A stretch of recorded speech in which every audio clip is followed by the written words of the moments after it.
नमस्कार मित्रों, आप सभी का मेरे चैनल पर स्वागत है। आज हम बुधवार व्रत की कथा का श्रवण करेंगे। आइए, समतापुर नगर में मधुसूदन नामक एक व्यक्ति रहता था। वह बहुत धनवान था।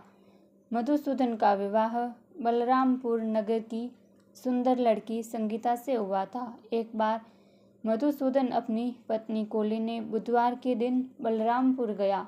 मधुसूदन ने पत्नी के माता पिता से संगीता को विदा करने के लिए कहा।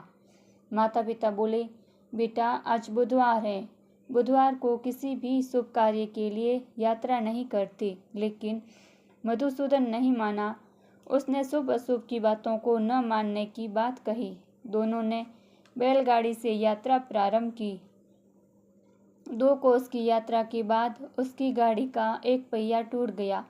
वहां से दोनों ने पैदल ही यात्रा की। रास्ते में संगीता को प्यास लगी। मधुसूदन उसे एक पेड़ के नीचे बैठाकर जल लेने चला गया।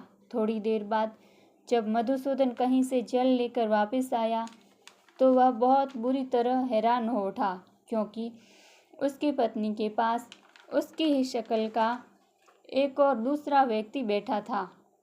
संगीता भी मधुसूदन को देखकर हैरान रह गई।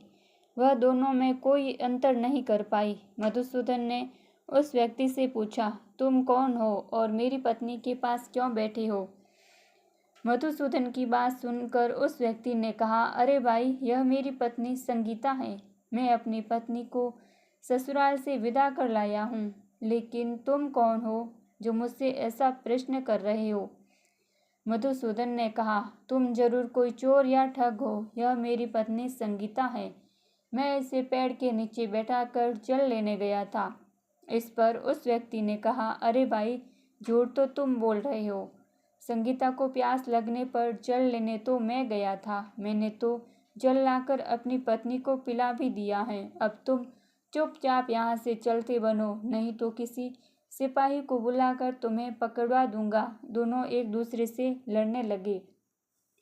उन्हें लड़ते देख बहुत से लोग वहां एकत्र हो गए। नगर के कुछ सिपाही भी वहां आ गए। सिपाही उन दोनों को पकड़कर राजा के पास ले गए। सारी कहानी सुन राजा भी कोई निर्णय नहीं कर पाया। संगीता भी उन दोनों में से अपने वास्तविक पति को नहीं पहचान पा रही थी। राजा ने दोनों को कारागार में डाल देने के लिए कहा। राजा के फैसले पर असली मधुसूदन भयभीत हो उठा। तभी आकाशवाणी हुई, मधुसूदन, तूने संगीता के माता पिता की बात नहीं मानी और बुधवार के दिन अपने ससुराल से प्रस्थान किया। यह सब भगवान बुद्धदेव के प्रकोप से हो रहा है। मधुसूदन ने भगवान बुद्धदेव से प्रार्थना की कि हे भगवान बुद्धदेव, मुझे क्षमा कर दीजिए। मुझसे बहुत बड़ी गलती हुई। भविष्य में अब कभी भी बुधवार के दिन यात्रा नहीं करूँगा और सदैव बुधवार को आपका व्रत किया करूँगा। मधुसूदन के प्रार्थना करने से भगवान बुद्धदेव ने उसे क्षमा कर दिया। तभी दूसरा व्यक्ति राजा के सामने से गायब हो गया।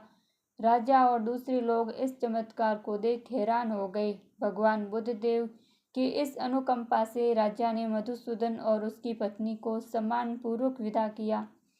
कुछ दूर चलने पर रास्ते में उसे बैलगाड़ी मिल गई। बैलगाड़ी का टूटा हुआ पहिया भी जुड़ा हुआ था। दोनों उसमें बैठकर समतापुर की ओर चल दिए। मधुसूदन और उसकी पत्नी संगीता दोनों बुधवार को व्रत करते हुए आनंद पूर्वक जीवन यापन करने लगे। इस तरह भगवान बुद्धदेव की कृपा से उनके यहाँ खुशियाँ बरसने लगी। इस तरह जो स्त्री पुरुष विधिवत बुधवार का व्रत करके व्रत कथा सुनते हैं, भगवान बुद्धदेव उनकी सभी कष्ट दूर करते हैं। कथा संपूर्णम।